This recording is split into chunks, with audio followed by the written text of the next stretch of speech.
Is there a right way to police a protest? Some seem to think that it involves riot gear, tear gas, water cannons, rubber bullets.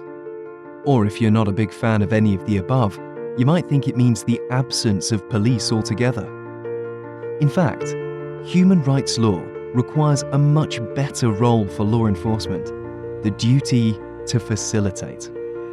When you're peacefully protesting, police must neither assault nor ignore you. They should facilitate a safe protest and protect you while you exercise your human rights.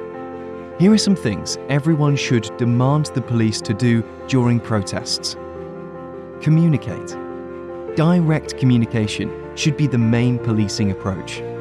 Conflict should be prevented through dialogue and settled through de-escalation.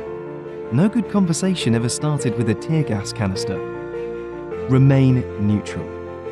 Individual officers are free to agree or disagree with the protester's message, but when it comes to policing protests, they must do so neutrally, regardless of their personal opinion.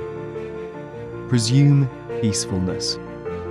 Police must generally assume a protest will be peaceful. Showing up with military vehicles doesn't exactly scream, "We just want to chat."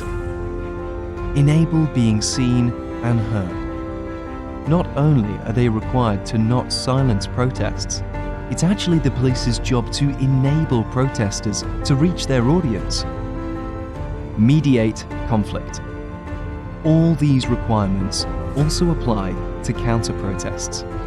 It's the police's duty to prevent violence by either side, but also to allow each to have their audience.